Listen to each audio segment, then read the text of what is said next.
Okay, so we've done 4 weeks of type theory, and now we start on the second part of the course, which, as I've said, is going to be a mixed bag of things, a tour through various different applications of logic and computer science.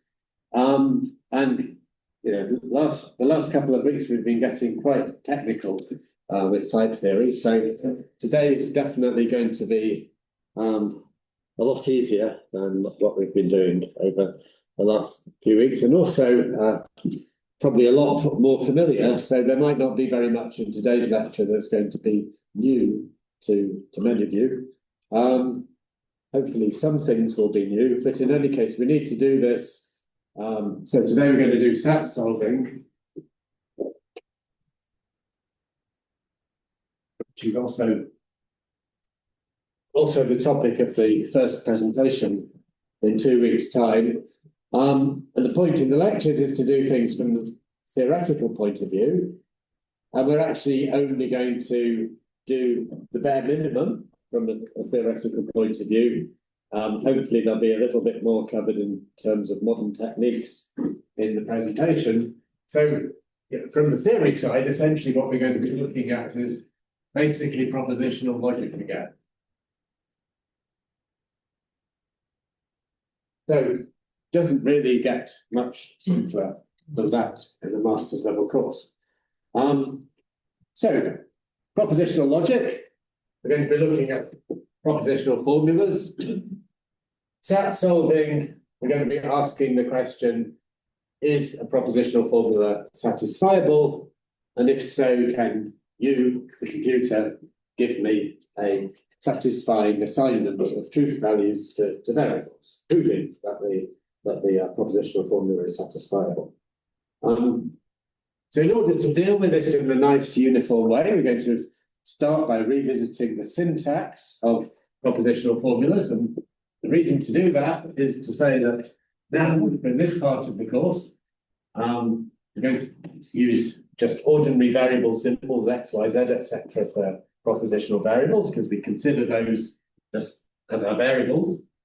And we're going to, for formulas, we're going to have a syntax that emphasizes just negation, conjunction, and disjunction.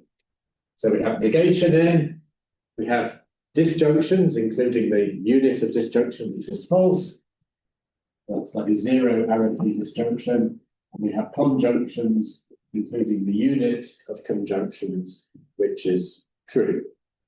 So we don't include implication, but other connectives can be defined. I even put it on the notes, but you know how to define implication. If you don't, you can ask me in the break. Implication by implication as well, and so on. So other connectives can be defined. But this language, the syntax emphasizing conjunction and disjunction is convenient or satisfying. So just to remind you of basic concepts associated with formulas, which include the notion of satisfiability. But satisfiability is one of, I would say there are 3 really important concepts of semantic concepts associated with a formula. So to define these, what we do is we can view a formula with what letter do I use? K. That's the number with K variables in it. The K propositional variables.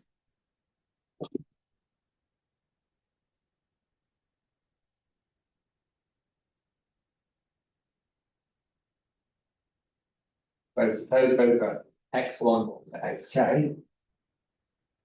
And when I say with K propositional variables, it's got at most those variables. We can view a formula with no free variables, like true. We can view it amongst the formulas with free variables, say, just because still serves the purpose I'm going to have below. So we have motive K. Point of this is we can view it as a function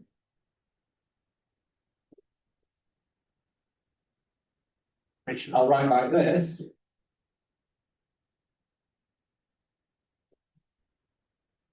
And the function goes from truth values. We're going to take 0, 1 as our truth values to the K to truth values. So 0 is false, B, 1 is true. The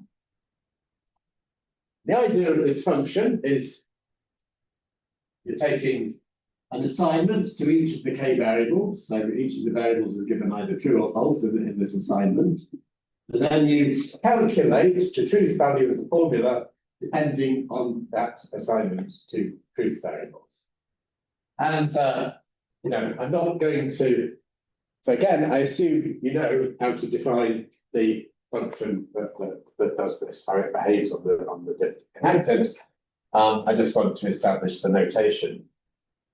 And this, I don't know, we use syntax like this in other courses with this kind of double square brackets. So, yes, that's a question. So these variables, do they each represent 0 or 1, or they get mapped to 0 or 1? So a variable is a propositional variable. And so suppose we've got X or not X. So X is a propositional variable, so that's a formula with one propositional variable. So we go from 0, 1 to the 1, which is just, so that formula maps the truth value, which is the assignment to X, to its value. But here we're viewing a formula as give me an assignment to truth value. So give me K different truth values, one for each variable, and return the truth value that the formula represents. Now this formula, this function is basically just encoding the truth table. You have 2 to the K rows here, and this is the value that you put in the column. Okay? That's another way of looking at it. So this is a common notation in computer science. So if you've got to the master's level of Ishirama without encountering it before, it's obviously not that common. But anyway, these things are called semantic brackets.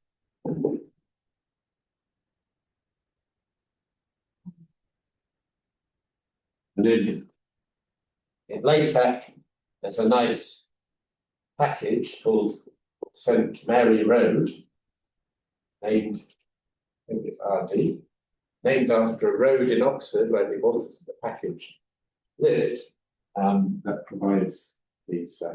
This is \LL, this is \RR. Anyway, the point of semantic brackets is you use them when you have some syntax. And so for us, the syntax is the syntax of propositional formulas. And when you put it in semantic brackets, you're giving that syntax a meaning. So the meaning of a propositional formula is a function that maps tuples of truth values, which we view as an assignment of truth values to variables, to the result of the formula on that assignment. Okay. And so then we can define what it means for a formula to be satisfiable, but that's just, as I said, one of 3 important concepts concerning formulas.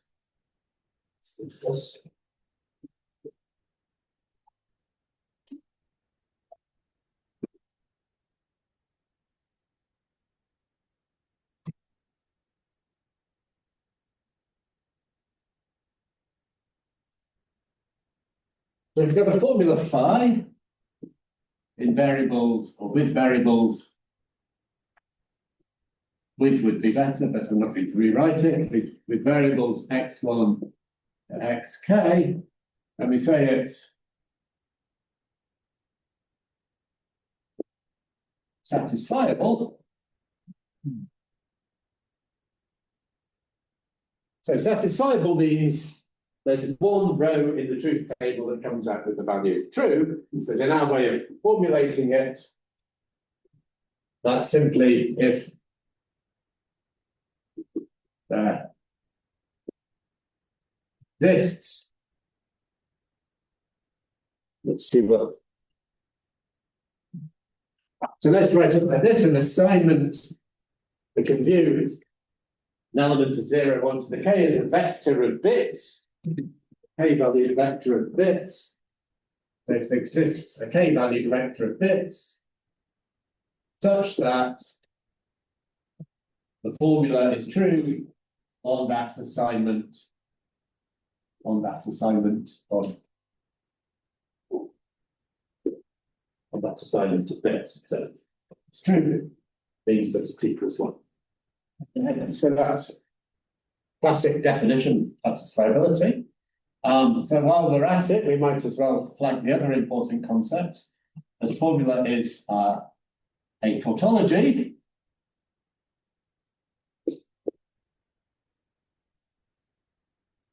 Or equivalently valid if it's true, as I hope you know from basic logic. I mean, a tautology means it's true on account of the logic itself, rather than on account of the truth of the truth or falsity of the propositional variables.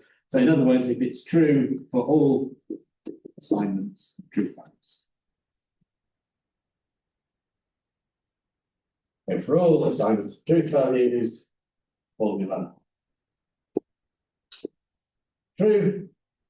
And the other important concept is when two formulas that have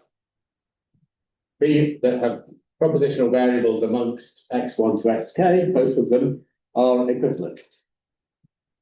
So phi and psi are equivalent. I'm assuming psi is also has the same variables. Doesn't need to have exactly the same variables, but all the variables of phi and psi must be amongst those in x1 to a k. So they're equivalent if for all rows in the truth table, so for all vector truth assignments, you get the same value. So for all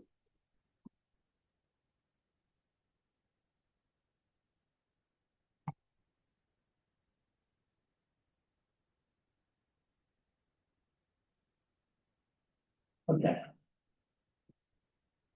Hopefully, for pretty much all of you, that is revision. Not the definitions there. And just in the case that it's satisfiable, so we're going to be interested in that particularly because we're going to do SAT solving. So we want to ask, is a formula satisfiable? And we want our SAT solvers to give us some information when find out that the formula is satisfiable. And the information we want it to give us is a vector of truth assignments that makes the formula true. We know one exists and we want the SAT solver to provide one. So in this case, the vector B, in this case, is called a satisfying assignment.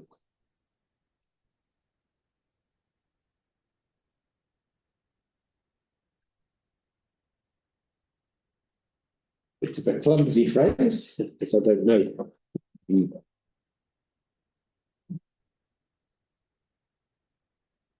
People sometimes call it a certificate, but the word certificate is used very generally for providing evidence that justifies a claim.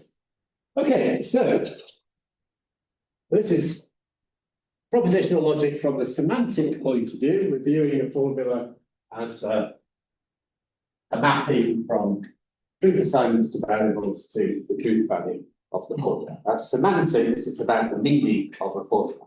So that contrasts with what we were doing in the first week of the course, when we were looking at proof system, natural deduction, for reasoning about propositional logic and also type theory, but in particular, we did propositional logic. So I'm just going to review some of the basics before we get on to SAT solving of how the semantic point of view relates to the proof theoretic, as it's called, point of view that it did before. And that's by two theorems that connect the semantics notions we've got on the board here with the proof theory. The connections with proof system.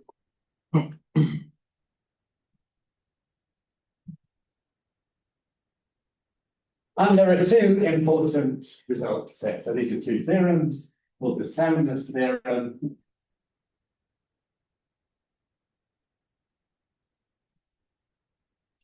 and the completeness theorem.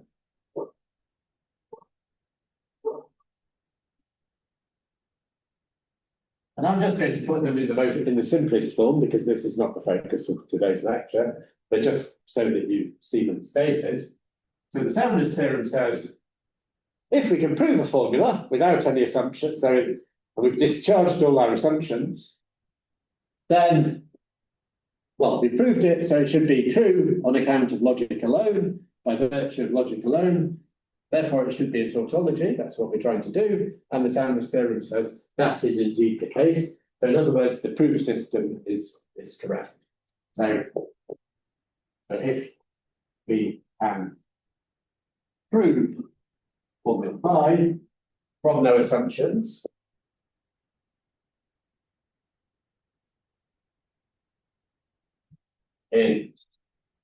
so from no assumptions, we can make some assumptions in the proof, but we just have to discharge them all by the end of the proof. In natural deduction,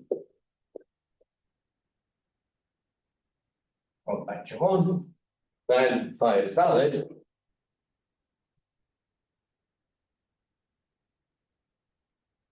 And the completeness theorem is the converse. I think I've just written it as a simple implication because then I could have just reversed the arrow. So if phi is valid, then I'll just write it more briefly. We can prove phi in ND, short for natural deduction. Okay. I think there's a little remark to make here.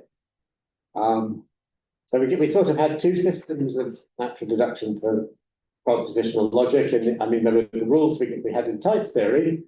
In logic, there was an extra rule, the reductio ad absurdum, which allowed us to assume a negation, derive a contradiction from it, and then derive the unnegated formula that was under the negation. And it's crucial to have this for this to be true. So we need either reductio ad absurdum or the law of the excluded middle for this to be true, because the law of the excluded middle is a tautology under this definition, and therefore we have to be able to prove it. So we need RAA. It's called reductio ad absurdum, or equivalently. So 3 lines with an LY means equivalently LEN,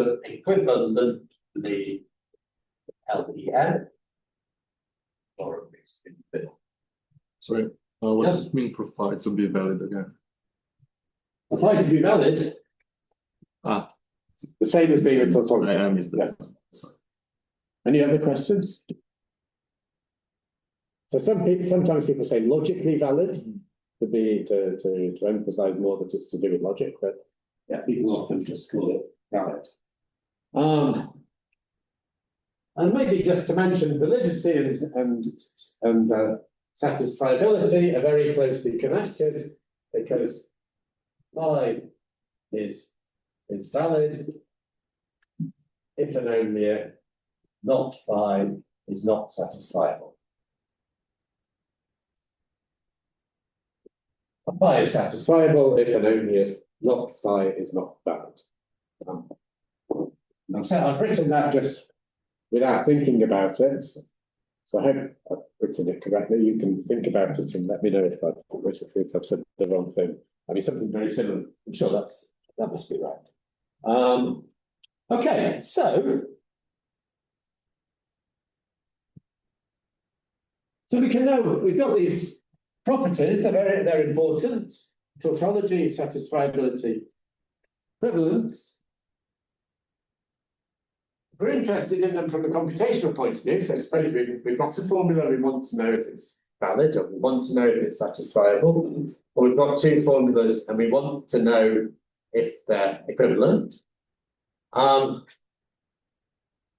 can we check that? Well, so by the very definition, all three properties can be checked just by constructing a truth table for the formula and checking every row of the truth table, that is, every satisfying assignment, well, sorry, not satisfying assignment, every assignment to the variables, checking for those whether, in this case, whether at least one of them gives true, in this case, if all of them give true, and in this case, if they all give the same value. So using, we call this the truth table algorithm, and the definitions give rise to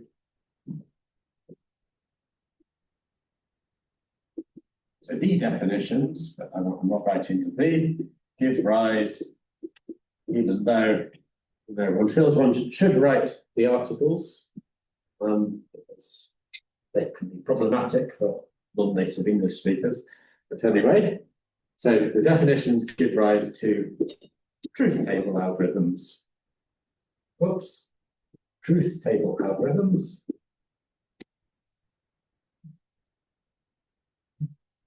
Which is simply check the property for all the assignments.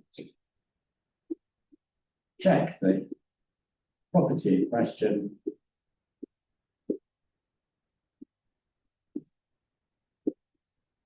for all assignments, propositional variables. It's not a difficult question, but what's the problem with these truth table algorithms? Okay, very good. So, lots of people all saying the same thing. So, of course, we've got k variables, there are 2 to the k rows, and exponential functions grow very rapidly. So, that's not good. For validity, we have an alternative algorithm, which is search for a proof. It's not so obvious how to implement that algorithm because the rules for the proof system are a little bit finicky. That's a little bit complicated and fiddly. But actually they're quite finicky because I did natural deduction. There are other proof systems that are less finicky. One very simple one for proof search is called resolution. So that gives a very, very simple way of doing proof search. But the point is we have another algorithm for validity here, which is search for a proof. We have another way of showing that a form, and maybe that's an algorithm for testing if a formula is valid. But maybe even more importantly, we have a reasonable way of that I can show you that a formula is valid by giving you a proof in natural deduction. And for a large formula, it's likely to be much easier to do that than for me to write out the whole truth table for the formula. But anyway, let's write it from the algorithmic point of view. So the proof system provides an alternative algorithm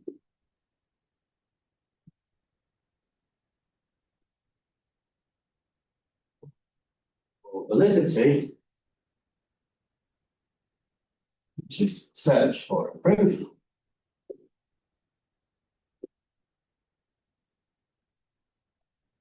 And by this equivalence, it's also an algorithm for satisfiability, as long as you're able to bound the search. So as long as you know, as you can do in propositional logic, if you've got a reasonable proof system, it's possible to bound the size. You know that you only need to search proofs of a certain size.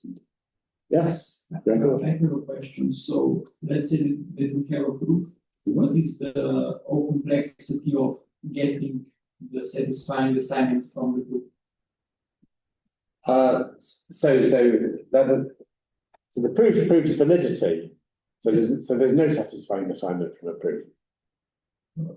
So if we want to test satisfiability, we need to do a proof search and conclude that there is no proof. Yeah.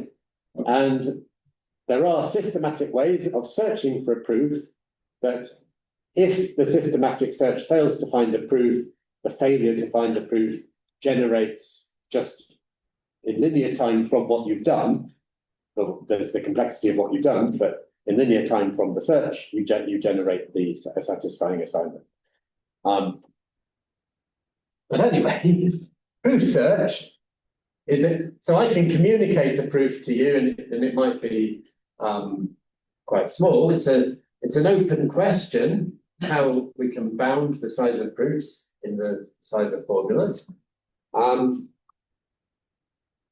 But in any case, searching for a proof is still an exponential algorithm. It might look that it might behave better, but it's still a problematic algorithm. So what we'd like to do is find a better algorithm for satisfiability.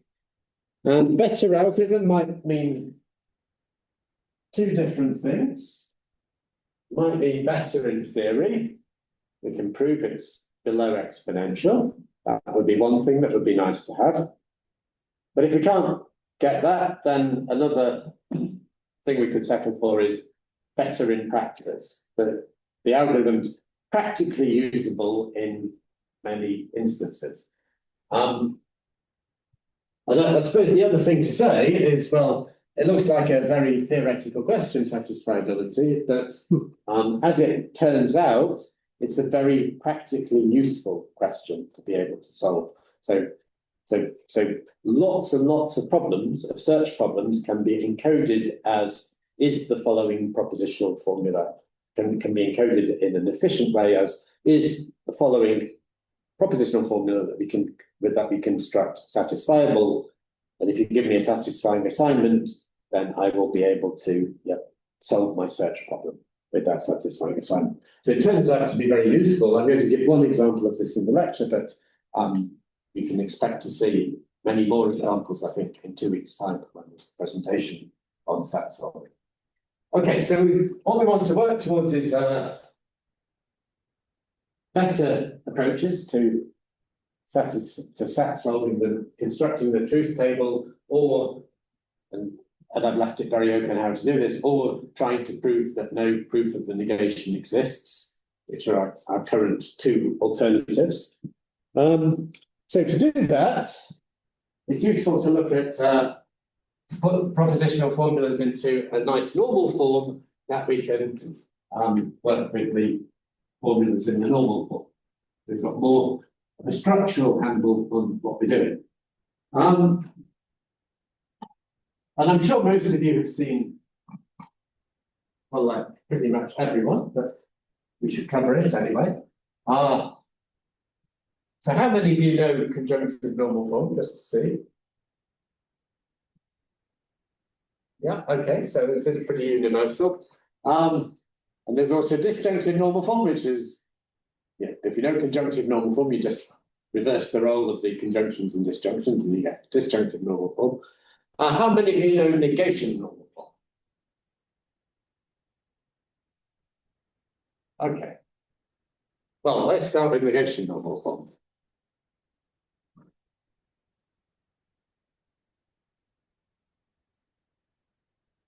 So we're working with the formulas, formulas using the syntax we've got, which has just finite conjunctions and disjunctions and negation. And so phi is in, let's write it as neg normal form, or NNF.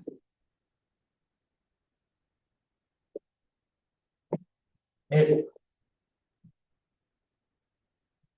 the only negations appear directly in front of propositional variables.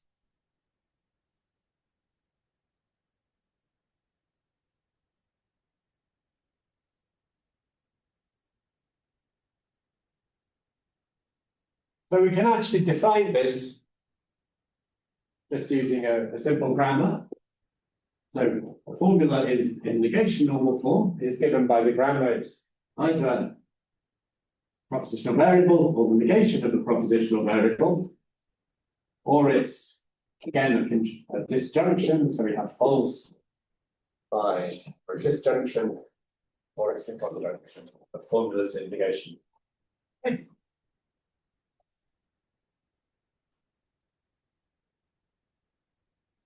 So whenever we put a negation on some, the only negations we put on things are on the propositional variables.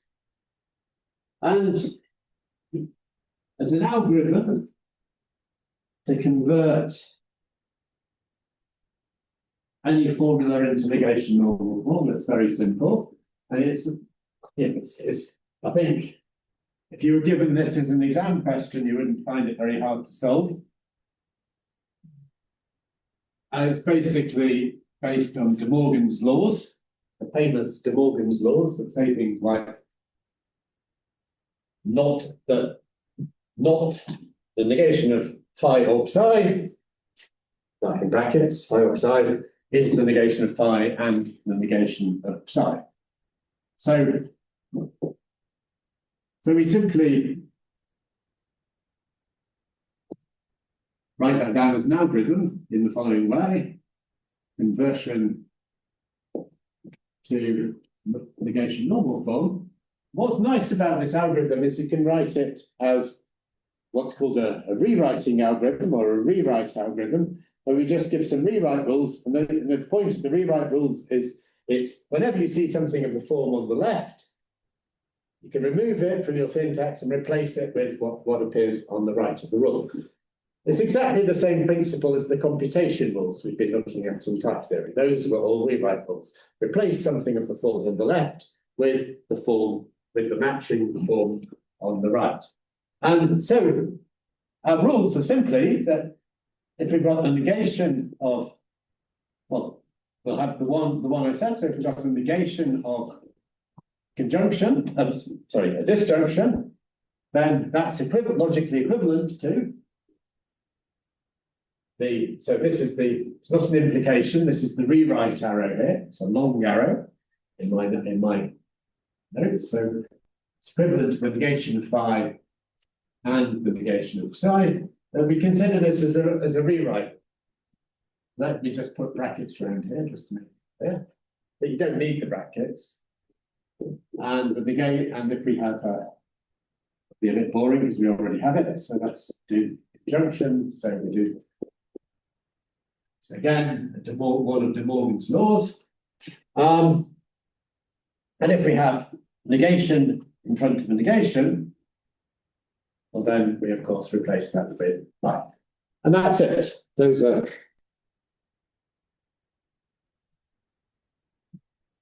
I suppose we should also do this as well to fit in, so that the formula at the end fits in with the grammar.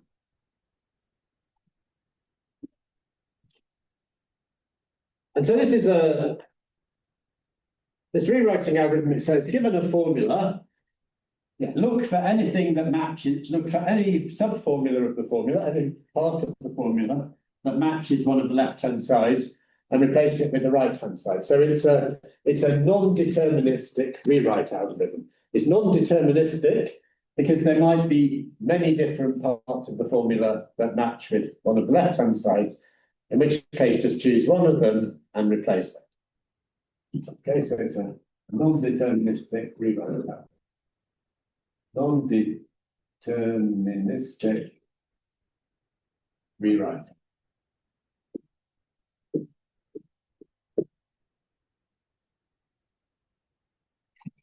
And there's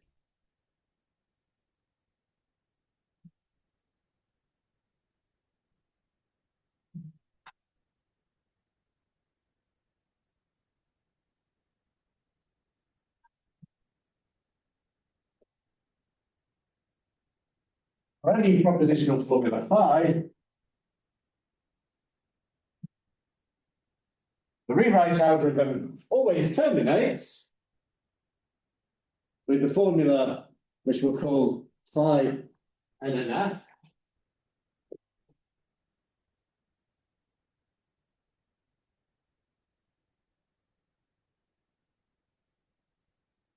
In fact, the way I've formulated it, it's the formula you get is uniquely determined by the starting formula.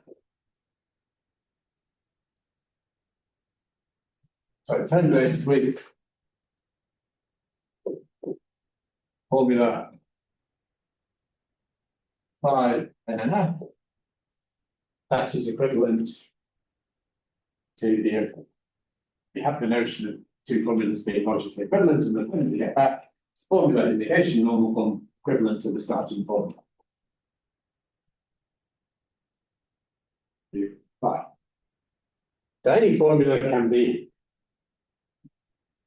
rewritten to a formula in negation normal form.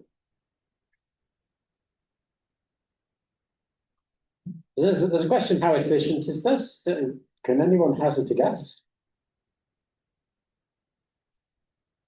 Two questions about efficiency in a sense. One is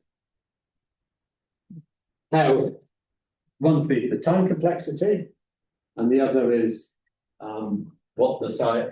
Well, there would be this base complexity of the algorithm if you worried about that, but essentially the only memory that's being used is the only thing you have that the computer needs to see is the formula, and it looks at the current formula and potentially rewrites it to another formula. So there's no additional memory used, but you might be interested in the size of the formula you get at the end.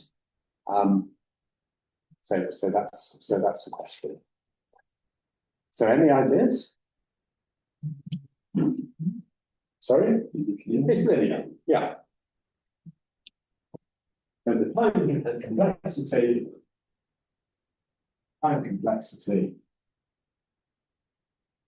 is big O of, let's write it like this. So this is the size of phi. I haven't defined the size, but you can define it in many different ways, and so that this helps. I mean, a very simple way is to just simply count the number of connectives and truth constants and things like that, and basically count the number of symbols that you want. That's reasonable. That works for this. And the formula size. Also, the normal form has size linear size of the starting formula. Okay, so it's all very efficient. Let's see. Yeah, this is a good stopping point. Right, it's 4 minutes to, or maybe have this as the longer break. So but the longer break is not going to be very long because we want to finish by the 1:45. So we're going to take this break until 9:05. Okay. Are there any questions?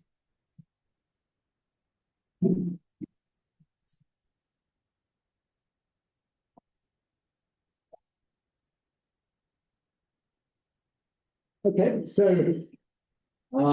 negation normal form is a normal form for formulas where we've got control over where the negations are only in front of variables. And apart from that, we've got like arbitrary conjunctions and disjunctions, and we can mix them up as much as we want. But we also have the distributivity rules. So conjunction distributes over disjunction, and in logic also disjunction distributes over conjunction. So we have distributivity in two directions. And that means that we don't need to have arbitrary combinations of conjunctions and disjunctions. We could restrict ourselves to all conjunctions on the inside and all disjunctions on the outside, or we could distribute things in the other direction and have all, well, the opposite ones of whichever one I just said, because I don't know which one I just said. So that leads us to the ideas of conjunctive normal form and disjunctive normal form. Each of those is one of these two forms. So you all pretty much all put your hands up when I said who's seen conjunctive normal form before. So I'll go relatively quickly. But it's useful to establish, in particular, the terminology. So, as in negation normal form, negations are going to appear just in front of variables. So we have this kind of important thing, which is either a propositional variable or the negation of a propositional variable, and that's given a name, and it's called a literal. So a literal is a prop variable x, or the prop dot because it's propositional, or the negation of one, meaning the negation of a propositional variable, so negation of x. So those are called literals. And then the idea is we might build things using disjunctions, and binding these literals together using disjunctions, and then binding all the things we've built up using disjunctions together using conjunctions. That's going to give us conjunctive normal form. And this is the most important normal form. And so again, we've given a name to the literals, thing at the innermost thing. We're going to bind literals together using conjunctions and disjunctions. And a name is given to such things, and those are called clauses. So a clause is a finite disjunction of literals.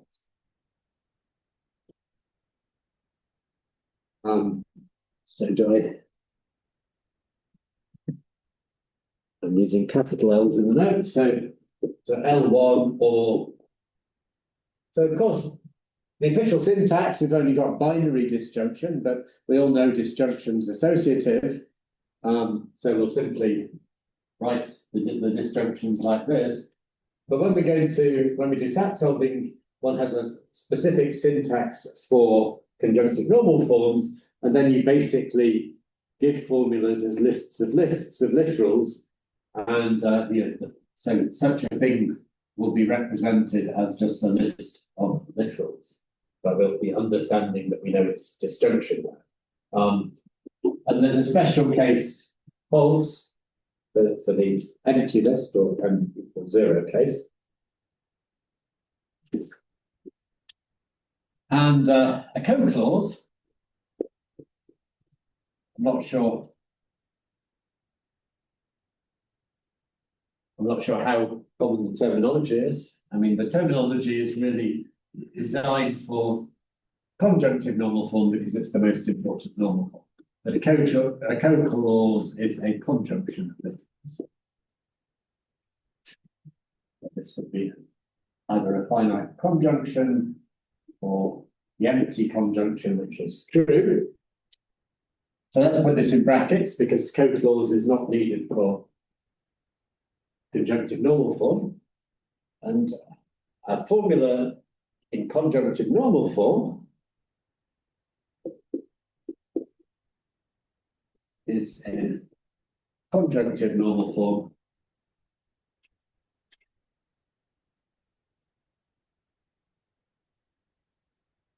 if it is a finite conjunction of clauses.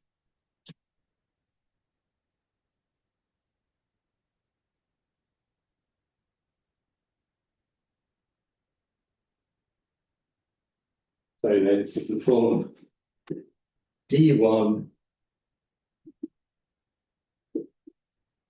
to Dn or true, where each di is a clause. That's the definition of conjunctive normal form, and it's in disjunctive normal form.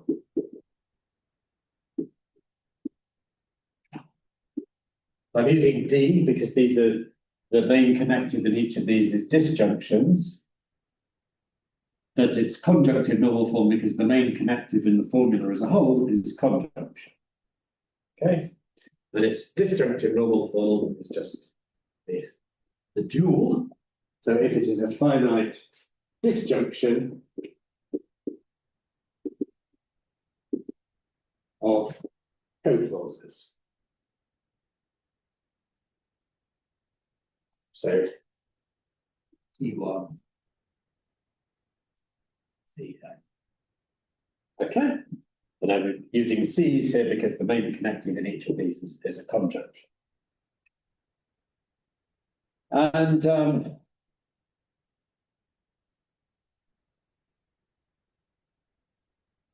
yeah, any questions on that?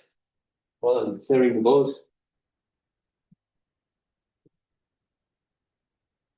Then in the notes, there's a recursive algorithm for converting a formula to conjunctive normal form. And there's a dual recursive algorithm for converting a formula to disjunctive normal form. If we have some time left at the end of the lecture and we're feeling energized to do that, we might look at it. But you can also look in the you can also find an algorithm in the Logic and Computer Science textbook, the Huss and Ryan textbook. Yeah. Does it make sense to define these notions in an infinite case, not just finite? It does make sense to define these notions in infinite cases, and they're important in a field called infinitary logics. But we're doing logic and computer science, where we're going to want to input formulas to a computer. So for us, the finite case is yeah, it's going to be important that we're only considering the finite case. But that's a good question. It's a whole other area in infinitary logics, but we won't be talking about it in this class. But it's a very interesting area. Anyway, so one can give see notes or textbook, or potentially later in the lecture, but I doubt it, an algorithm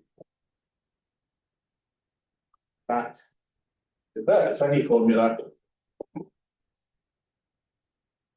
The algorithm I give in the notes assumes that the starting formula is in negation normal form, but anyway, we can do that because we've already seen how to efficiently convert a formula to negation normal form. Any formula phi to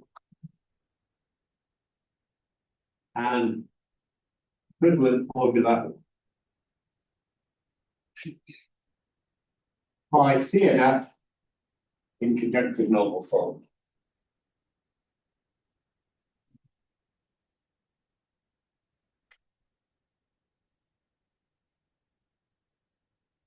And there's another algorithm, but let's put this bit in blue just to emphasize this. I don't want to write all the words, but just to emphasize it's a different algorithm. They converts a formula phi to an equivalent formula phi DNF in disjunctive normal form.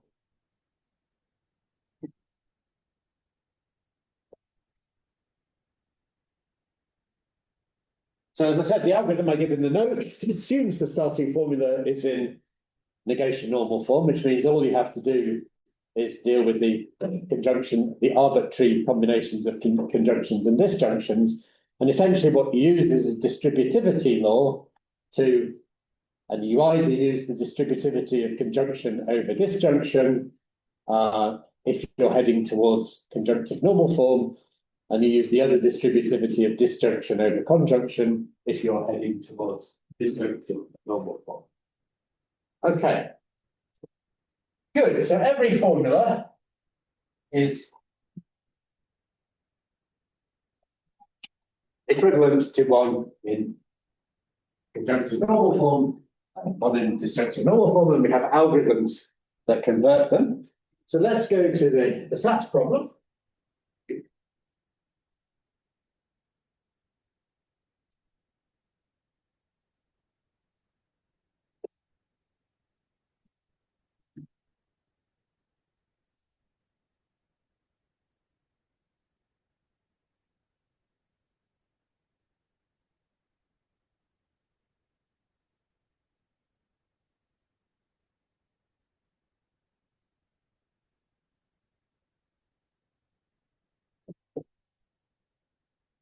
That problem.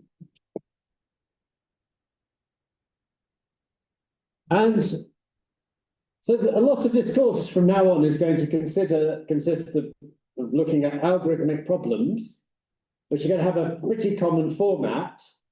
The algorithmic problem is give me some input from some class of inputs, and the computer needs to give you back an output. Or so if I'm the computer, you give me an input from some class of inputs, and then I need to give to you, as the computer, an output that fulfills some requirement that you ask for. And I'm basically going to, so we can put a lot of words around it, but let's just describe them like this. The input is a propositional formula phi. Let's just write a prop formula phi. And the output, so a requirement is that the computer actually answers your question. It's not allowed to go into a loop, or it's not allowed to give up. So it needs to actually answer the question. And the output is, in this case, do I do it with yes and no in the notes, or let's see. Yep. So the output is yes, if phi is satisfiable, and no, if phi not.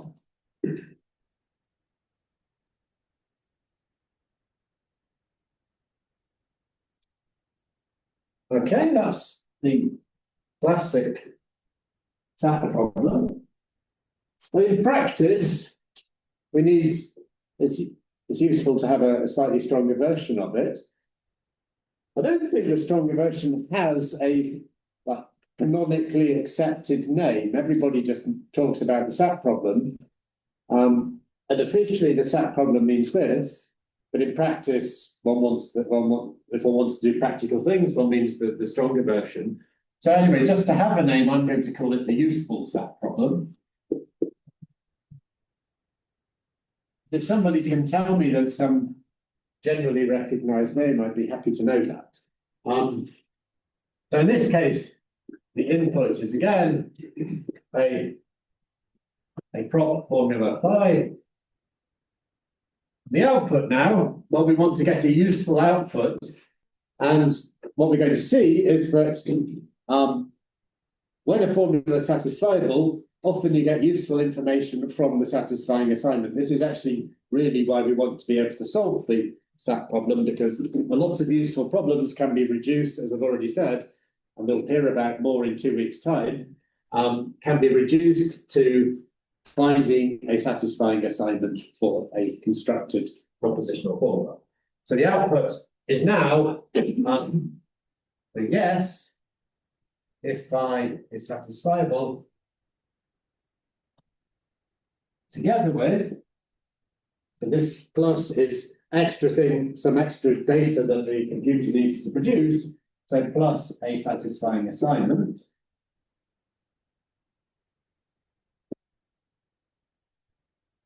And no, so if phi is not satisfiable, it just says no.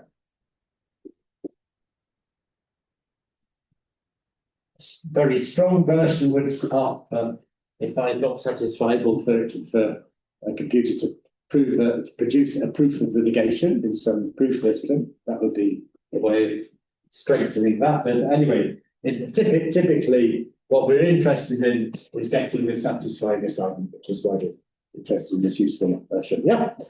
So we always have to is it possible to get the phi is satisfiable but no satisfying assignment? Well, not if we have the useful SAT, not if we have a solver for the useful SAT problem. But Yeah. then in that case, do we say phi is not satisfied? No, then we output no. If we say it is satisfiable.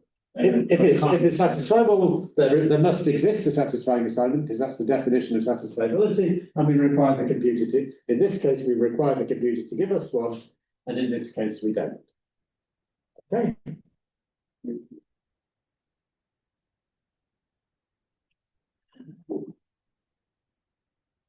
And how many of you are doing computational complexity at the moment? Računalništvu, which is being taught at the same time. So you must have done SAT already, and it's like something you do very early on in this course. So probably all those of you who are not doing računalništvu, or maybe there are some other issue courses about this. I mean, it's a very famous problem, and it's what's called an NP complete problem. So famously, SAT is NP complete, which means in theory that we don't know how to find an efficient algorithm for it, a polynomial time bounded algorithm. And it's it's an NP complete problem, which means if there's a polynomial time for this algorithm, if and only if the class NP is equal to the class P. So whether or not there exists an efficient, if one takes efficient to be a polynomial time algorithm for this, is equivalent to the question, does P equal to NP? And as probably most of you know, there's $1 million prize for solving this question. It's been open now for more than 50 years. So it's a big challenge question in computer science and mathematics. So the consequence of this is there is no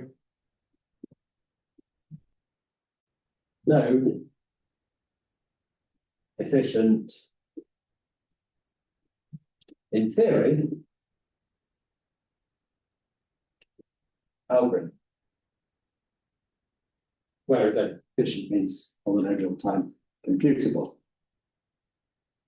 So the amazing thing is that nonetheless, there are practical SAT solvers, and it's a big area. There are a lot of them available. A lot of people are interested in this, and they've had many applications that take huge formulas and solve them efficiently.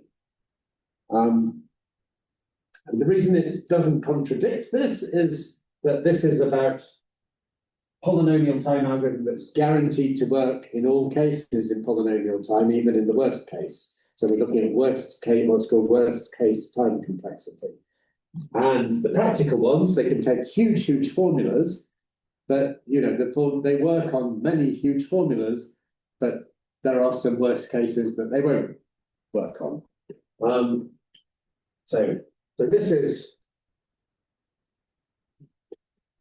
so in computational complexity, so in računalništvu,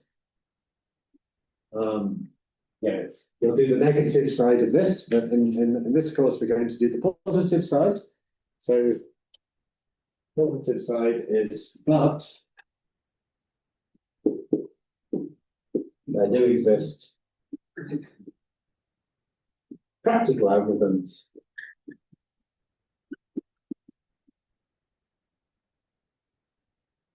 that work in many, I won't write it down, so that's this course, looking at that računalništvu, that work in many cases.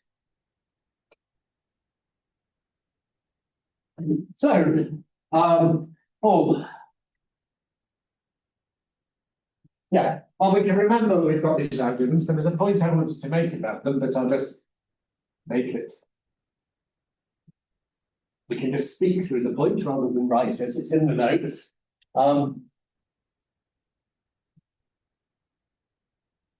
So this is the SAT problem. So why don't we look at, we've got these normal forms for formulas. So let's look at what happens if we give the SAT problem in a normal, the SAT solver of formula in normal form. Let's look at the disjunctive normal form SAT problem.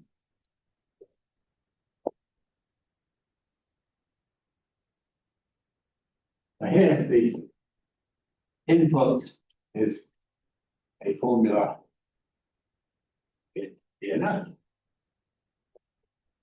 And the output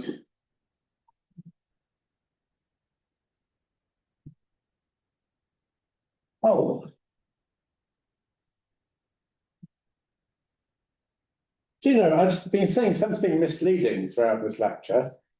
I've been saying that conjunctive normal form's the useful one.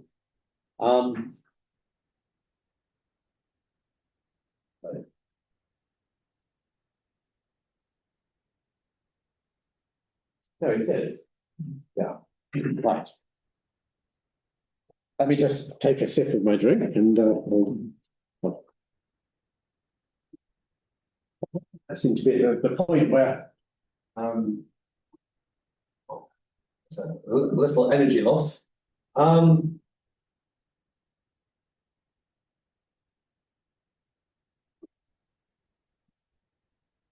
Yeah, no, this is good.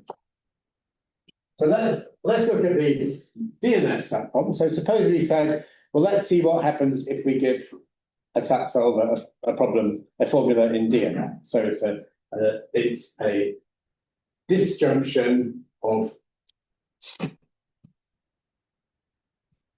conjunctions of literals. And the output is, as usual, yes. So we won't bother with the useful version, but yes, if satisfiable. No, but.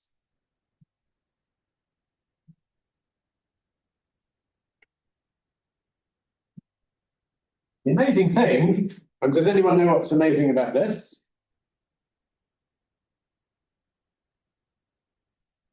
It's very easy to solve. It's very, very easy to solve this. So you've got a disjunction of co-clauses. We want to see, is the disjunction satisfiable? So it's enough to see if one of the disjuncts is satisfiable, because if only one of the disjuncts is satisfiable, the whole thing is satisfiable. And if not, then if none of them are satisfiable, well, then the whole formula can't be satisfiable. And the disjunct is just a conjunction of literals.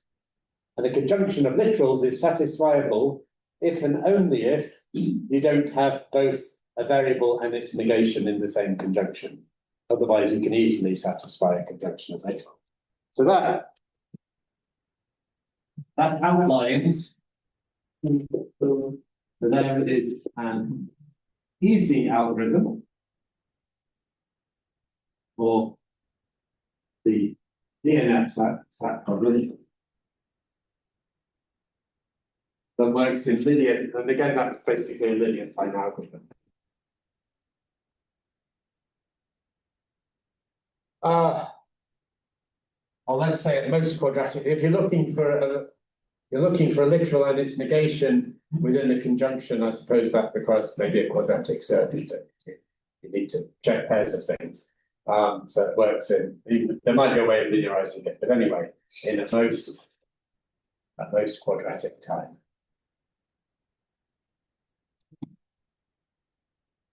Okay. So we've seen we can convert any formula to a disjunctive normal form, and we have an efficient algorithm for SAT solving a disjunctive normal form. So why doesn't this provide an efficient algorithm for the SAT problem?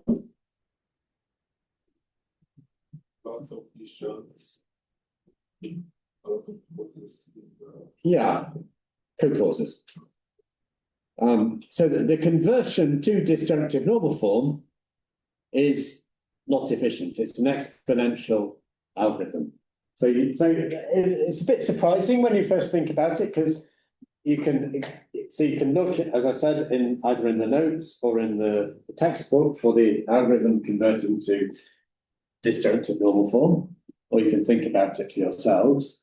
And it looks a little bit innocuous. You're extending these De Morgan rule rewrites that we had with these distributivity properties. It doesn't look like you're doing anything very harmful. But in fact, there is an exponential blow up in the size of the formula involved. And the conversion to conjunctive normal form is equally inefficient.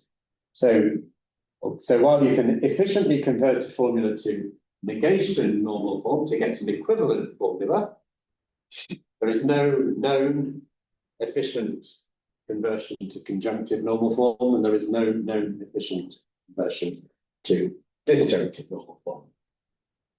Okay, so, and it turns out that this is, let's put it like this is just not an interesting problem. Basically, if you've converted a formula to disjunctive normal form, you've as good as answered the question whether or not the formula is satisfiable in doing that conversion. So asking then, is it satisfiable, is not an interesting question. So this is not an interesting problem.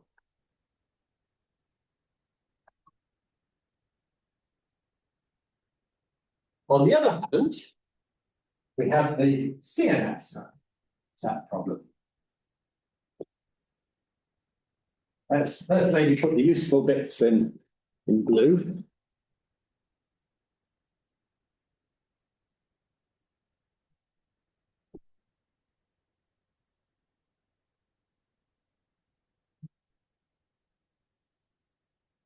Oops, this has been.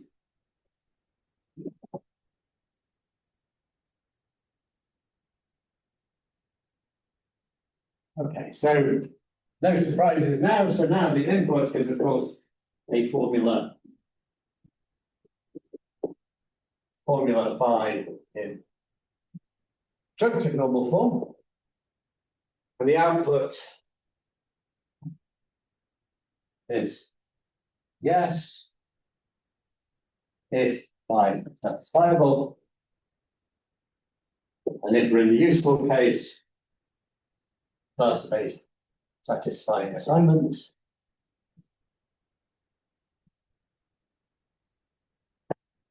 And if we're in the no case, then if it's not satisfied, it's simply output no twice.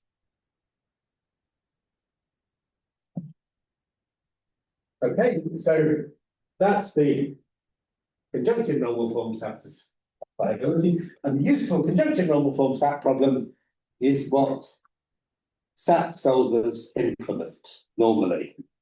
I mean, I think when I say normally, I don't know a single example that's not like this. So this is what SAT solvers implement.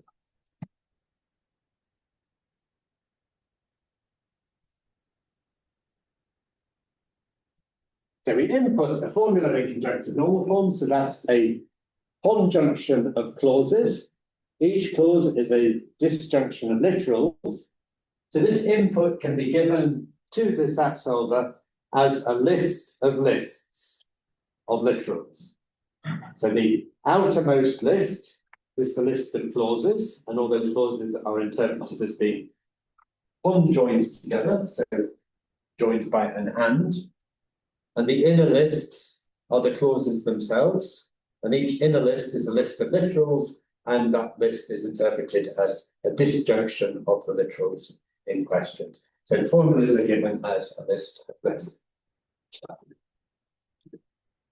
But then it seems like there's a gap between the general SAT problem and what's actually implemented. And you may say, well, or hang on, well, maybe we can be, our SAT solvers implement this problem efficiently in practice, because maybe this is an easier problem than the SAT problem for arbitrary formulas. If here we're assuming that the formula is in conjunctive normal form, I've told you a few minutes ago, there is no known way to efficiently convert a formula in conjunctive, a general propositional formula to an equivalent formula in conjunctive normal. And it turns out this problem is actually as hard as this one. And the reason is that there's another way of converting a formula to a formula in conjunctive normal form. It's not equivalent, but nonetheless satisfying assignments for the new problem are in one-to-one correspondence with satisfying assignments for the original problem. So we convert to a conjunctive normal, it turns out we can efficiently convert an arbitrary formula to a formula in conjunctive normal form in such a way that we preserve satisfiability, and we basically preserve satisfying assignments.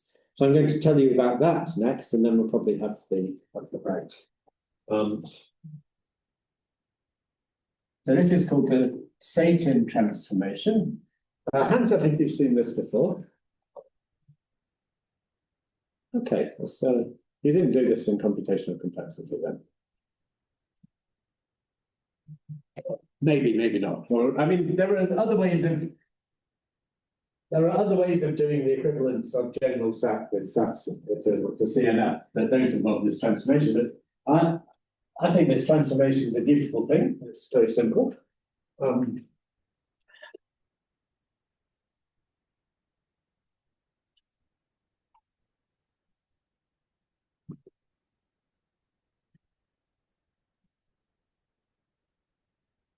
The Tseytin.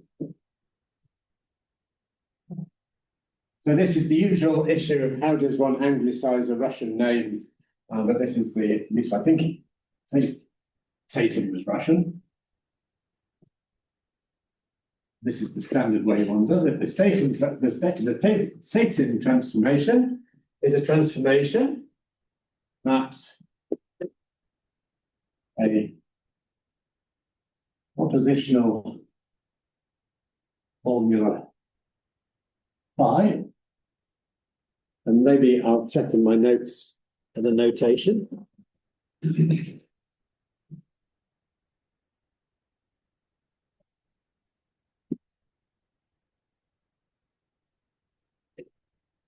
In variables x1 xk. So this notation just means the propositional variables from phi are amongst those variables. They needn't be all those k variables. To a formula phi in variables. And importantly, what it does is it adds some new propositional variables, this transformation. So let's give, I realize using the same letter, it's sometimes hard to distinguish between uppercase and lowercase on the whiteboard, so I'll try and make the distinction as large as possible. Sorry, we should call this phi t, the Tseytin transformation, where k, the new number of variables, is greater than equal to the original number of variables. Let's make the small one a bit curly. So such that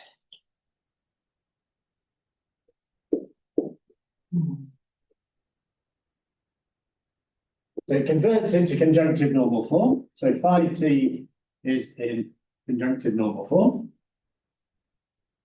And more than in conjunctive normal form, it's actually in a special class of conjunctive normal form called 3CNF, where 3 means that each clause contains at most 3 literals.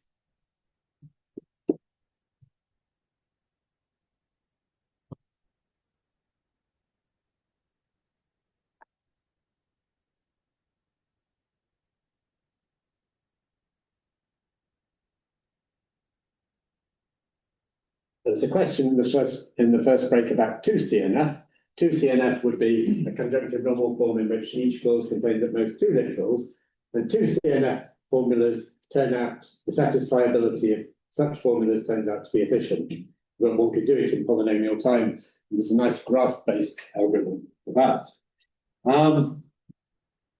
So the next thing is that the satisfying assignments for phi t are in one-to-one correspondence with the satisfying assignments for the original phi. So this is the function that maps any big K tuple, big K tuple of Boolean values to just begets only so it just returns the little K tuple of the first little K elements. So this is a function from 0, 1 to the, so from big K tuples to small K tuples is a bijection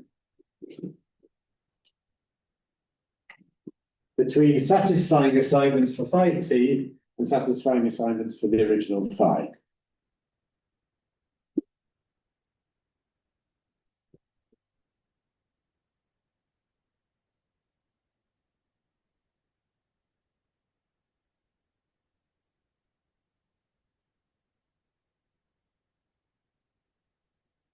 So this is the way in which satisfying assignments for the new formula are in one-to-one correspondence with satisfying assignments for the original formula. There's a simple way of going from satisfying assignments for the new formula to satisfying assignments from the old. And importantly, as opposed to, one way of implementing such a transformation so far, well, apart from the 3-bit, would be, and we didn't worry about the 3-bit, we can just use the translation to conjunctive normal form. But the point of this translation is that it's efficient. So phi t is computable in polynomial time, where in fact order of the size of the formula time is linear in the size of the formula. And hence, and if it's computable in that amount of time, it means the formula you've constructed is also linear in the size of the formula. Otherwise, you wouldn't have time to write the formula down. Okay, so we shall illustrate the Tseytin transformation by so it's the kind of algorithm, I like this algorithm because it's the kind of algorithm that you can do with one example and then you understand the whole algorithm from one example, and you don't actually need to write the algorithm down itself because you've understood the example. And that's the way we're going to do it. And now I'm going to look in my notes to find the example. So let's use the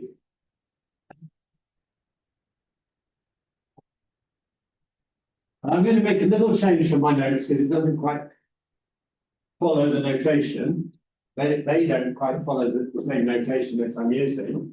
So there's always a little danger, especially when one's getting to the end of the second hour of a lecture at some unearthly hour in the morning, that introducing a change from the notes will lead to a little error slipping in. So since you're all wide awake, I'll ask you to concentrate concentration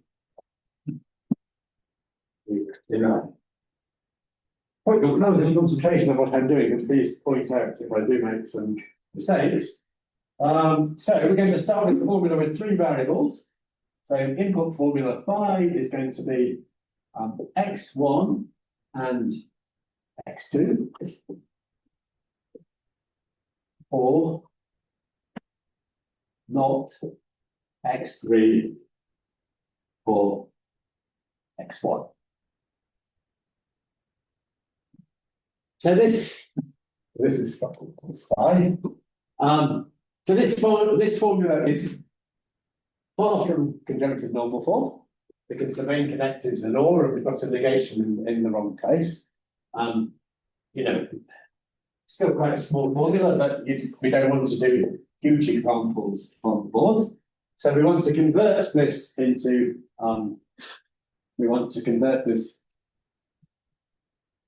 into conjunctive normal form in such a way that we preserve the satisfying assignment. And we're going to introduce some more variables. So the first thing we do is we write down the formula using what's called its abstract syntax tree. Hands up if you know what the abstract syntax tree is. Okay, fortunately, many people know that.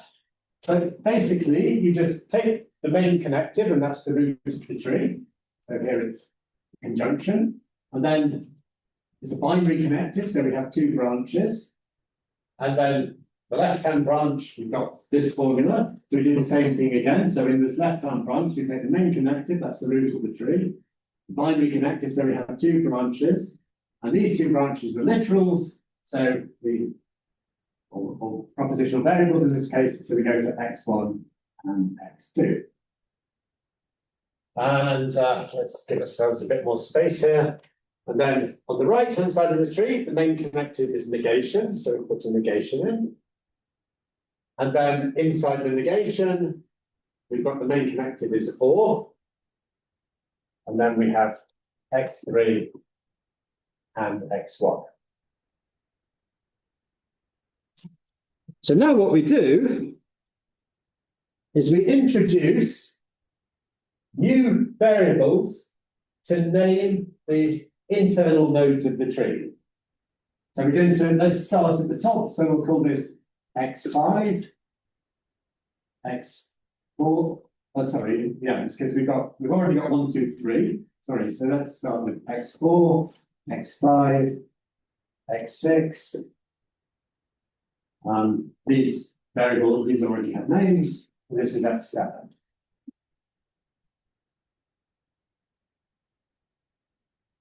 And what we're going to do is we're going to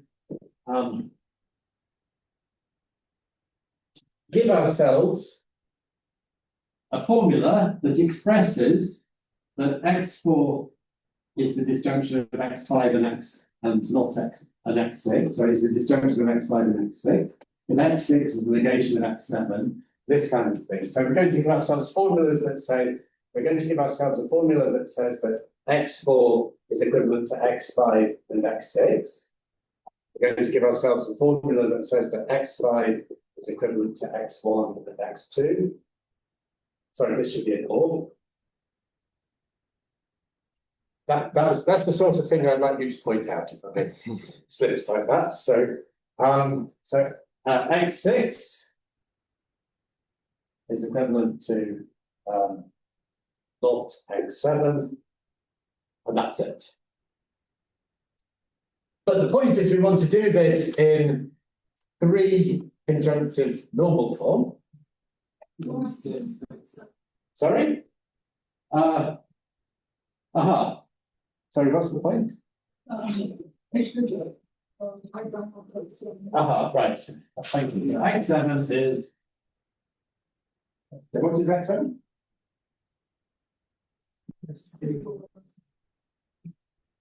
X3 or X1. Yeah, very good. Right, good. Thank you. So, they want to express. So, if and only if is a conjunction of 2 implications. So this is x4 implies x5 or x6.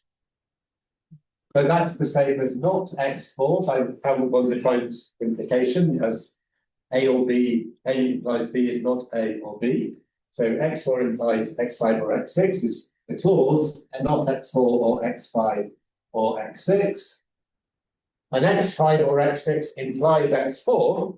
Well, that's a conjunction of 2 implications, of x5 implies x4 and x6 implies x4. So that's the conjunction of x5, sorry, no, not x5 or x4, that's x5 implies x4, and an x6 implies x4, so that's not x6 or x. Okay, and we notice like this, we get this part of the formula is indeed in conjunctive normal form, and moreover, it's in 3 CNF, because we only had three separate parts. Yeah. So each of these clauses has only three literals in it. And we just do the same for all of these. So let's actually do. So this is a conjunction. So the left to right implication is the conjunction of two implications. So we have not x5 or x1 and not x5 or x2. And the right to left is the same as x1 and x2 implies x5, which is the same as not x1 or not x2 or x5. Oh, we've just got the negation. So the left to right is x6 implies not x7. So that's not x6 or not x7. And the right to left is not x7 implies x6. So that's x7 or x6. And here we've got another disjunction. So it's the same as in the first line. So we have not x7. The left to right implication is not x7 or x3 or x1. And the right to left is two different implications. So that's so one is x7, oops. x3 implies x7 is not x3 or x7. And x1 implies x7 is not x1 or x7. And now we want a formula in conjunctive normal form that is satisfiable if and only if the original formula is. So if we have a satisfying assignment that satisfies this, and this, then it forces all these variables to have to satisfy these relationships. But we still want to say that the formula is that it needs to be satisfying assignment needs to satisfy the formula as a whole, and so we simply add and x4 because x4 is the whole original formula.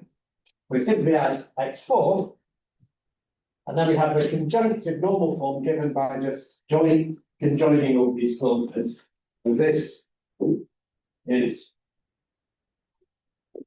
by B, and it's linear, because it's linear if we start with the tree, which is the same size as the original formula, and for each node of the tree, we have a formula that has at most this size. This is the biggest size it can go to. So we're multiplying the size of the tree by this many symbols, and it's clearly an efficient formula. So that's it. This is the Tseytin transformation, and it kind of, you can see it works by the way it's constructed, and it's I find it a beautiful thing, and it means solving satisfiability for conjunctive normal form is no loss of generality over satisfying satisfiability for arbitrary formulas. Okay, right, it's 5:02. We're going to have just a 5-minute break this time, so we will break until 10 o'clock and then we'll start again. Are there any questions? Thank you. First variable by the force is this. Ah, right. Okay, thank you very much. Yes. Excellent. Yes.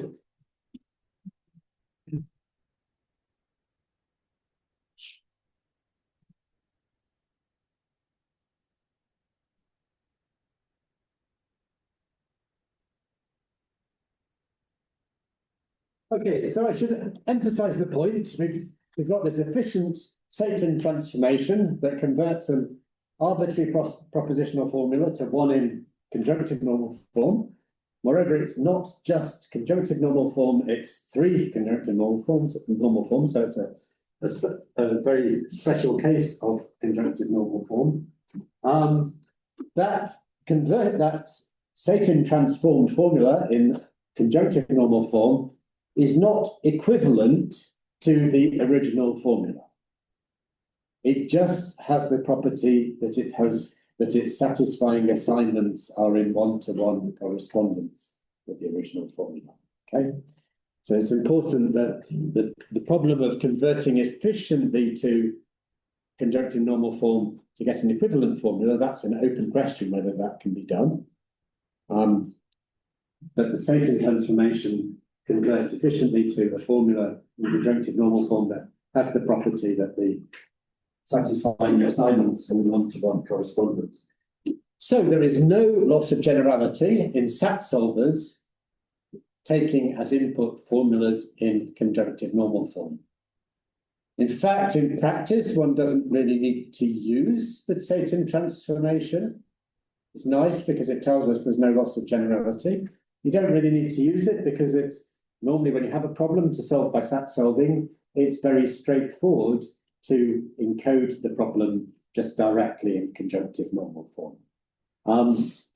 So I'm going to start now by giving an example of a problem that can be solved by SAT solving. So in previous years, I've done this example, and then I've done another example, which is Sudoku problems, which is quite fun to do.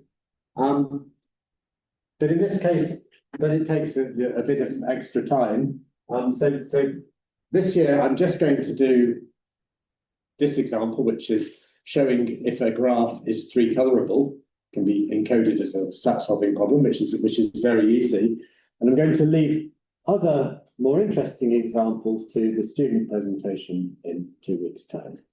Okay, which is going to, where we will also look at actual SAT solving technology. So we're going to encode the three-colorability problem of the graph as a SAT solving problem. So three-colorability, I'm going to use the UK English spelling, with the U in the middle. Ability. Oh, in the notes I don't. So this is as a SAT problem.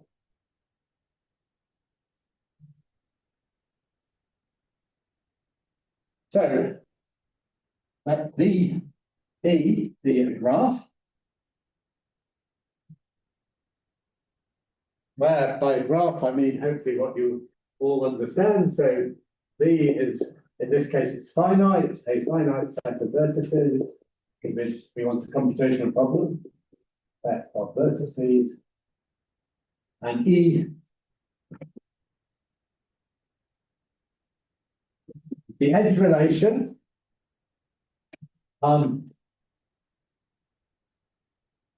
We want it to be symmetric because we're looking at undirected graphs, so just if there's an edge from U to V, two vertices, then there's an edge from V to U, and irreflexive. So what are called often simple, they're often called simple graphs, if one wants to distinguish them from other graphs. Irreflexive. So there are no self loops on edges. And then the graph is said to be, as hopefully most of you know, it's three-colorable, and this is probably also done in computational complexity. If there exists a function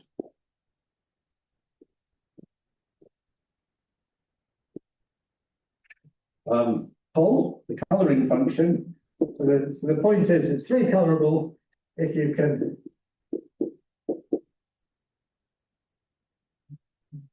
color the edges, sorry, the vertices, such that whenever you have an edge between two vertices, little v and little v prime, so whenever you have two adjacent vertices, adjacent v's next to each other, the color of v is not equal to the color of v prime. Okay.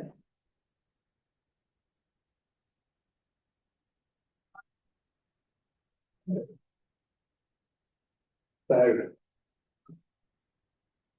these are the vertices, these bubbles. So this graph is three-colorable. But if we added another edge here, then it wouldn't be. Okay.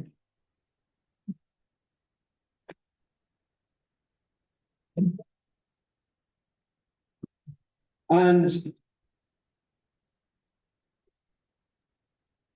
point is, what we want to do is, and this is typical of how one reduces a problem to a SAT problem.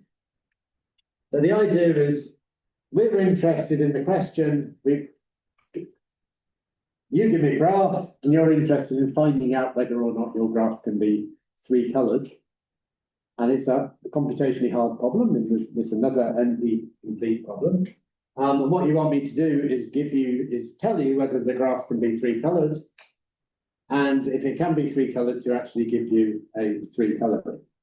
And we'll code this as a SAT problem. So we have a propositional formula, which we'll get in conjunctive normal form, phi, such that that formula is satisfiable if and only if there's a three-colouring, and in fact, the satisfying assignments are in one-to-one correspondence with three colourings. So if I give you a satisfying assignment, you can find three colourings from it. So there's a SAT problem. So we can construct a formula.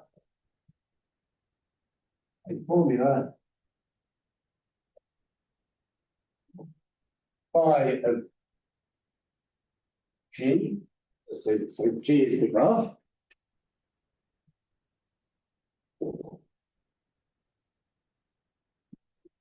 With three propositional variables. Sorry, not three propositional variables. With propositional variables.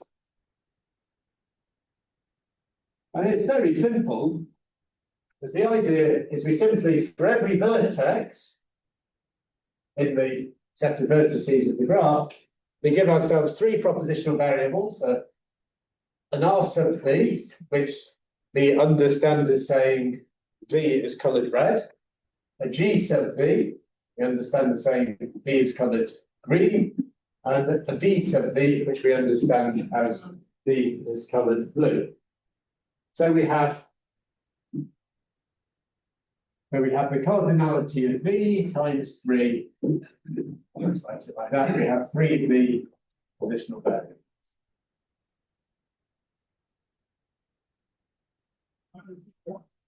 And then we want a conjunction, we want to give a formula in conjunctive normal form, so it's going to be a conjunction of clauses. So we just need to say which clauses we include in the formula. So phi of G is constructed as the conjunctive normal form, CNF, formed as a conjunction of the following clauses.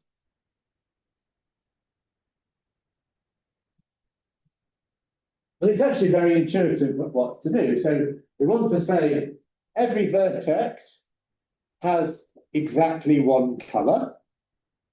So for every V in V, for every vertex, little v in V, we include the formulas, we include the clauses. So firstly, we say V has at least one colour. So either V is red, so the RV, or V is green, or V is blue. So that disjunction. And then we want to say that the vertex has at most one colour.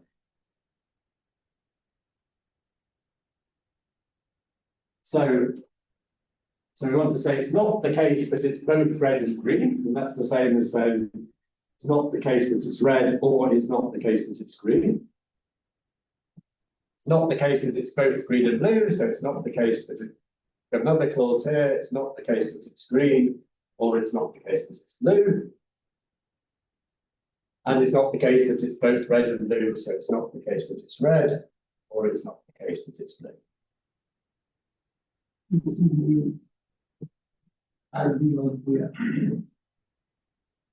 Excuse me. It's okay. It's okay. Right. Okay, so this says every vertex has been given exactly one colour. And now all we need to say is whenever we've got an edge, it doesn't connect two vertices of the same colour. So So also for every pair, I just want to make an unordered pair. In E, we include the clauses. So we want to say it's not the case that these two vertices have the same color. So it's not the case that both of them are red. So in other words, not either, it's not red B or not red B prime. It's not the case that both of them are green, so not green B, not green B prime. And it's also not the case that both of them are green, so not green B. That's it. And it's kind of basically obvious by the construction of this that a satisfying assignment of this for this is exactly a three-coloring graph. So it's very easy to, we're given a satisfying assignment, it's very easy to read off the three coloring. We just read off which of the propositional variables are assigned true, and that tells us which of the vertices have been colored which colors. So satisfying assignments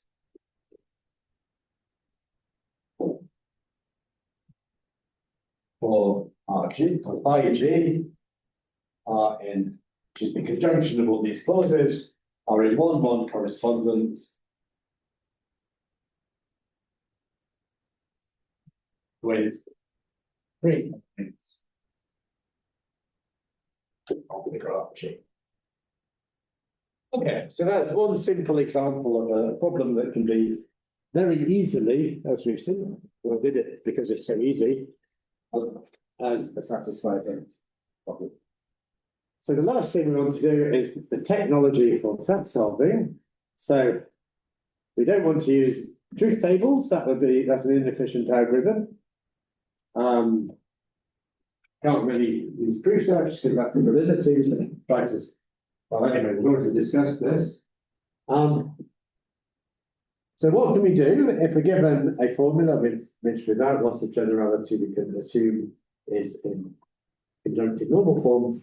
How can we efficiently do set solving? Well, we know in theory we can't, but how can we begin to do it? So the development of such algorithms has been a very active research field for about 30 years now, when in the mid-1990s people realized that one could actually solve this NP-complete problem practically in a way that could actually solve really useful problems that one might want to employ a SAT solver for. Lots and lots of clever techniques have been developed, and hopefully in 2 weeks' time we will hear a little bit about some of these clever techniques. Pretty much all the modern algorithms are based on a very old algorithm called the Davis-Putnam-Loveland algorithm that was developed like 60, 70 years ago or something like that. It's a very, very old algorithm. So it doesn't, by itself, it's not particularly efficient, but it turns out to be the core of all modern algorithms. It was a very brilliant algorithm at the time it was introduced. So what we're going to do in the lecture is I'm just going to introduce you to this algorithm that's better than truth tables for SAT solving, and does, can do things like solve Sudokus and this kind of thing, but certainly can't address the scale of formulas that the modern SAT solvers that we'll hear more about in 2 weeks' time can solve. So what I want to do is do it via an example again, but in this case, it's not the example is not sufficiently illustrative on its own, so we need to have the algorithm at the same point. So we'll try and do the algorithm on one board, the example on one board, and the algorithm on the other.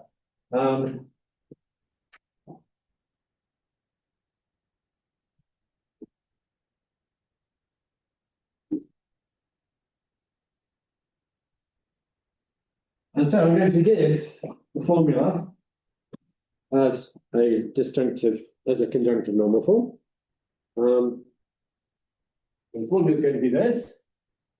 I'm going to use P's, Q's, and R's just to stay with the notes here for the propositional variables. There's going to be P or Q, and not P or R, and not Q or not R, or not P or Q or not R.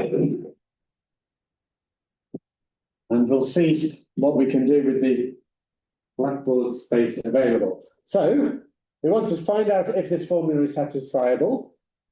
So if you're bored with like seeing how an algorithm does it and you would like to think through things for yourself, you can also try to see for yourself, is this formula satisfiable and can you come up with a satisfying assignment? And I'm sure you'll be quicker than the algorithm, but let's see what the algorithm does.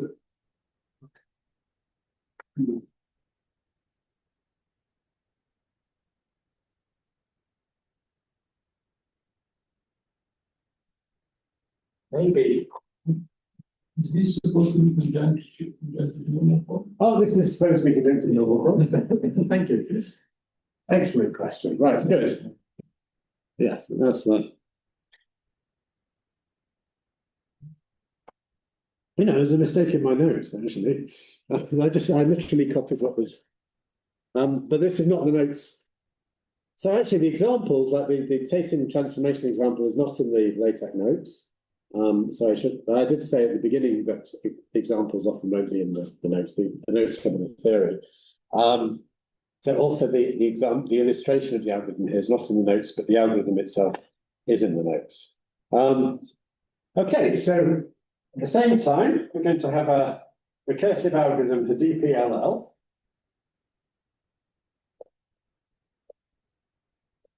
Which is going to recursively try to find the satisfying assignment for phi, which is in conjunctive normal form, based on an assignment rho, which is, I don't know why I'm calling it rho, but anyway, which is an assignment to variables that we've already eliminated from phi. So it's a recursive algorithm. We're going to, as we go along, assign truth values to variables. And when we do that, we eliminate those variables from the formula and we record them in this row, which is the assignment of truth values to variables, to the other variables. A row assignment of truth values to variables not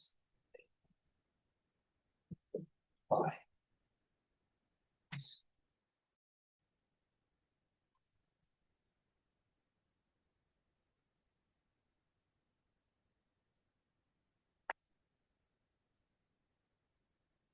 So we're going to have some stuff we repeat until none is applicable. But to begin with, nothing's going to be applicable. So let's just start with what happens if none of this is applicable. So if none of these, so basically two of these are we can already hold. And the other one is we've got something definitive we can proceed with. And if none of the above apply, which hopefully they don't, which they don't here, then what we do is the following: if none of the above apply,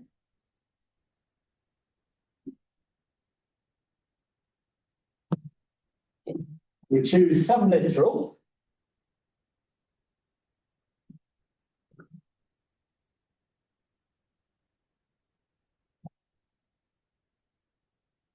L appearing in phi,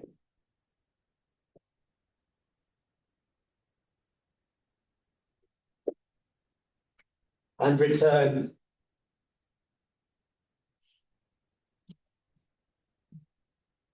and continue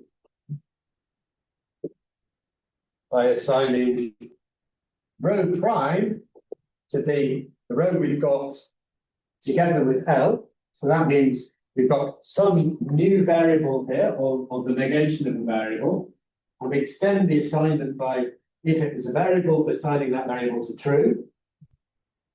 We can view the assignment as a list of literals, and if X appears unnegated, we're saying X is true, and if X appears negated, it says X. We're saying X is false. So we're simply saying this literal is true. So the variable is either true or false, depending on whether there's a negation of that. And then we simplify phi prime using a simplifying algorithm, which we'll see what it does in a moment. So we choose some literal. So I'm using the square brackets here for the conjunction and the round brackets for the disjunction. So we'll choose P. So our current assignment I'll just write as empty set, but it's the empty assignment. We're going to choose P, and we're going to continue with the new assignment, which is now saying P is true. And here we simplify this clause according to P being true. So simplifying this is written in the notes, but I'm just going to explain to you because I don't want to use the time or the board space. So simplifying means simplify this clause, this conjunctive normal form, depending on we're now forcing P to be true. So now P is in a disjunction here. We force P to be true.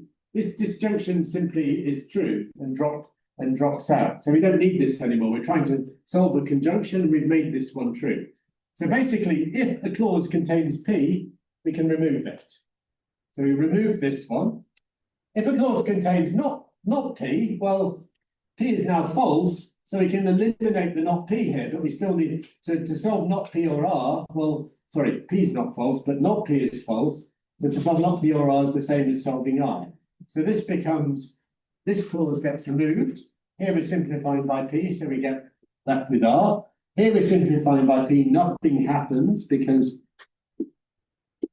we don't have a P. Here we're simplifying by, sorry, let's keep this as conjunctions, but we can think of it as just a list. Here we're simplifying by P, so again, there's not P here, so that gets removed and we get Q or not R. Okay. So now we're in this situation and we continue the recursive. So we've done the simplifying and now we want to, we continue with DPLL on, so we now recursively apply the algorithm to the new conjunctive normal form with this assignment to already assigned variables. But now we've got something, we're in an important situation where here we've got what's called a unit clause, which is a clause that contains only one literal. When you have a unit clause, well, to satisfy that, you have to do what the literal says. If it's a variable, it has to be assigned true. If it's a negation, then the variable has to be assigned false. So this is the third of the bullet points here, which is if phi contains a unit clause,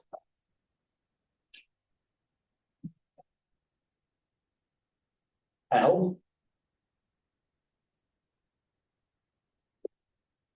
will perform DPLL on, so now I was then going to,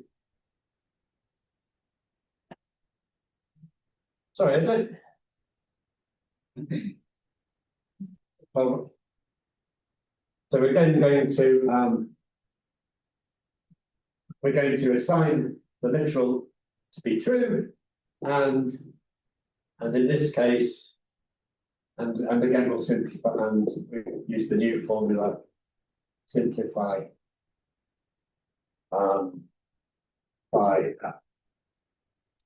Simplify by, we should say row. This should be a row. No, sorry. Sorry, yeah. Right, so. So what we do here is the same as what we do here, but we're doing it in a different condition. We're doing this one if the formula contains a unit clause, which it does. The original formula didn't. A unit clause is a clause that contains only one literal. In this case, we did, right? So if you have a unit clause, you always use the unit clause because you don't need to make a choice. If you don't have a unit clause, you have to make a choice what to do, and you don't really know what to do, so you just make some random choice. You choose some literal in order to decide how to go next. So now we have the unit clause. Unit clause R. So we now extend the assignment with R. And we simplify according to R.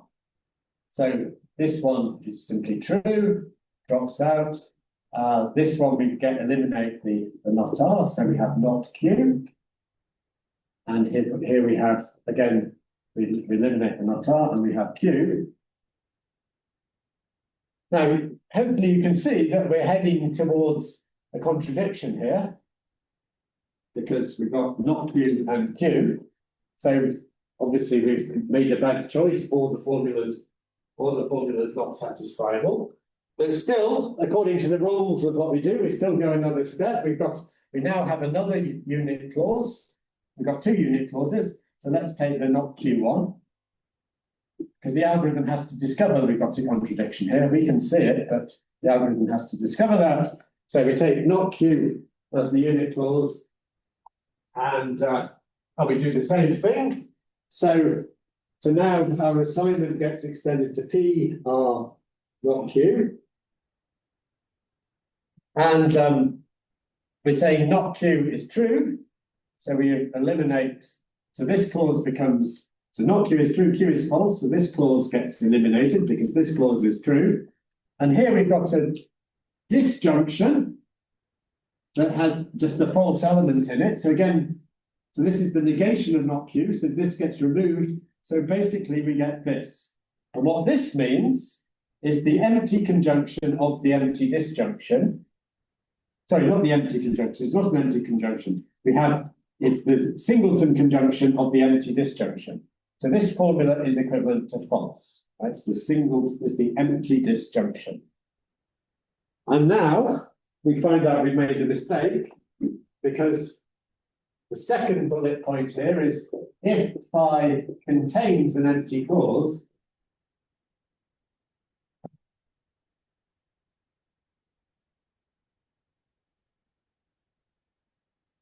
then return no. And that means that our recursive calls to the algorithm are all returning no. And what happens here is that after we've done this, so we did this and then we made some recursive calls. We're still waiting for an answer for this, but we get the answer no. So if in the case that DPLL, this DPLL here returns some assignment row prime, then we halt and return. Well, they didn't say halt, that's a silly thing to say. Then we return row double prime because that worked for us. So that's having chosen this literal. If it works, choosing the literal, then we return the assignment. But otherwise, we perform DPLL on, we try the negation of the literal, because that literal didn't work. So we're going to instead of using the literal, we extend it with a negation of the literal. So we'll extend the assignment with the negation of the literal, and phi prime is going to again be simplify by and not out. So this returned no. So we backtrack all the way to where we got the choice. And we realise, this returned no, this returned no, the search for this, the search for this returned no, and then we get to the choice. So choosing P was incorrect, or at least we know that that's not satisfiable if we choose the truth value, we choose true for P. So I'm going to rub this off, so we've got space. So this didn't work.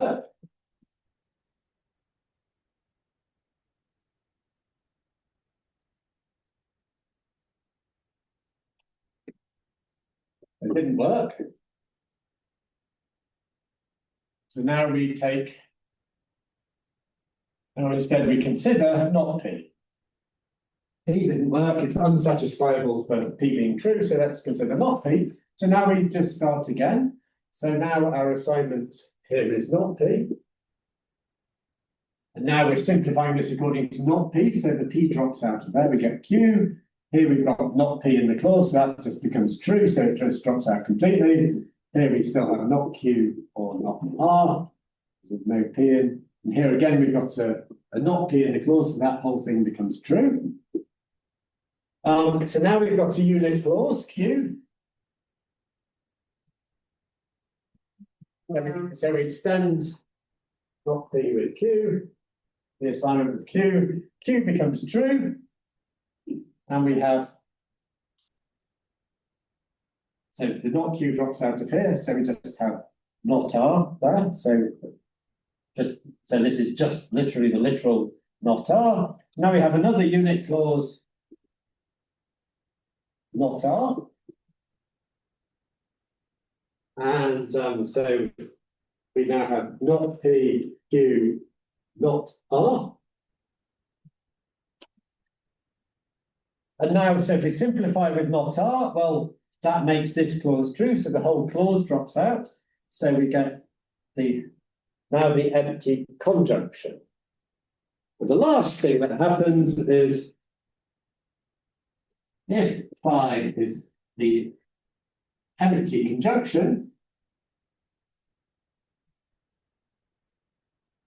then we say, aha, we're satisfiable, and we return row as the satisfying assignment.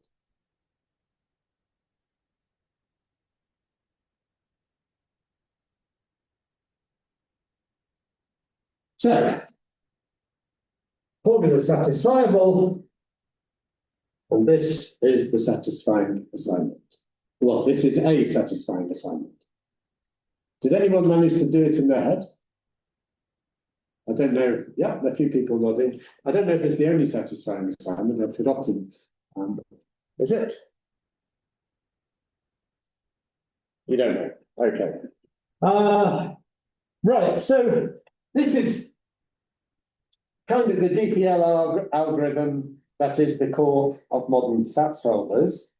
The original DPLL algorithm slightly modified with this because there's another kind of clause you can use here, which is sort of detail I like to ask about in oral exams sometimes. Because there's a pure clause, something called a pure clause, and that's another way that the algorithm can basically make a choice of a clause without randomly choosing something. It's another clause that we can see from the formula itself has to be true. So it potentially, including this potentially means the deterministic part of the algorithm that doesn't involve choice can proceed for longer than if you don't include this pure clause. But actually, in practice, people found out that doing the test to see if a formula contains a pure clause has a bit of inefficiency built into it, and it tends to not really compensate. So the potential added efficiency of having of going with pure clauses doesn't actually improve the algorithm. So I think this doesn't really occur in the modern SAT solving algorithm. What a pure clause is, it's a clause that appears in the formula only in one orientation. So it's either always it's a variable that appears in the formula always with the same, let's call it polarity. So it either always appears not negated or it always appears negated. And if it always appears not negated, we can, without loss of generality, assign it the value true. If it always appears negated, we can, without loss of generality, always assign it the true value false. Anyway, so that's SAT solving. Lots of practical applications. We look forward to hearing about them in 2 weeks' time. Modern SAT solvers are really amazing. Their efficiency is absolutely unbelievable, the size of formulas they can deal with.